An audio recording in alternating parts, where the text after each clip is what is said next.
A woman with perfect makeup floated up into the sky. At first everyone thought it was her way of saving herself, but soon the deceased woman showed up again in the fog, and without hesitation sent her husband, who just left a red light club, straight up into the sky. The case instantly blew up and made front-page headlines. People were terrified and the public panic kept getting worse. The chief had no choice but to call in the great detective Sherlock Holmes. But when Holmes and Watson arrived at the morgue, they found the woman chained tightly to the autopsy table. The staff said it was the only way to stop her from coming back to life and hurting people. But Holmes, being a man of science, thought the whole thing was ridiculous. He didn't believe any of that ghost resurrection nonsense. But the coroner insisted the body in front of them was the same one who committed the shooting last night. And there were plenty of witnesses too. Watson guessed maybe Amy had a twin sister, but the chief shot that down right away. He'd already investigated and found out Amy only had one brother, and he died 4 years ago. Just as the case was going nowhere, the coroner noticed fresh tomato sauce on Amy's body, which wasn't there when she first arrived. Then they suddenly saw writing on the wall, in what looked like tomato sauce. It was in the Amy's handwriting.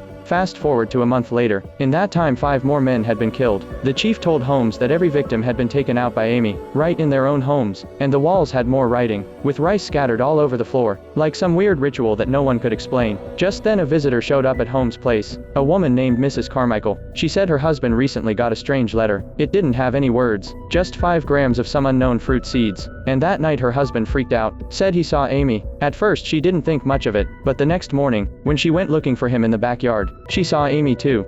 Not you. No. Please.